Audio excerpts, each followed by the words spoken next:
1998 সালে ফ্রান্স দিয়ে শুরু, 2022 কাতার বিশ্বকাপ দিয়ে শেষ হয় 32 দলের অংশগ্রহণে বিশ্বকাপ জার্নি।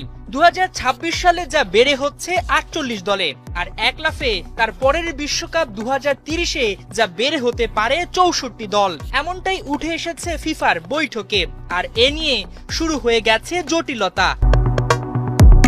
স্পেন, পর্তুগাল ও মরক্কো তিন মহাদেশে বসতে যাচ্ছে 2030 বিশ্বকাপ। এর বাইরে শতবর্ষপূর্তি উপলক্ষে উরুগুয়েতে হবে একটি ম্যাচ, যেখানে 1930 সালে প্রথমবার পর্দা উঠেছিল ফিফা বিশ্বকাপের। এছাড়া আর্জেন্টিনা ও প্যারাগুয়েতেও হবে একটি করে খেলা শতবর্ষপূর্তির অংশ হিসেবে।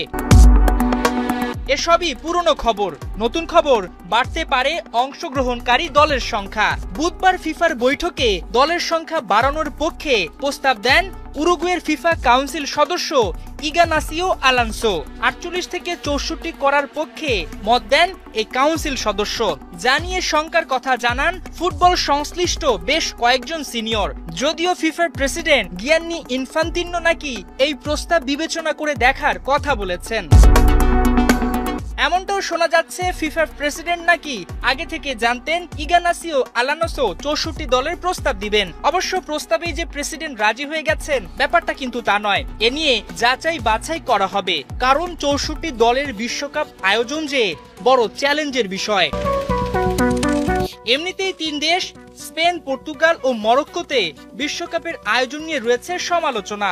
তিন রাষ্ট্রে আয়োজনের ফলে প্রচুর পর্যটক এক দেশ থেকে আরেক দেশে বিমানে যাতায়াত করবেন। এতে পরিবেশের ওপর নেতিবাচক প্রভাব পড়তে পারে। এছাড়া বাছাই পর্বের গুরুত্ব কমে যাওয়ার শঙ্কা থাকছে, ফলে টুর্নামেন্টের আকর্ষণ নষ্ট হতে পারে।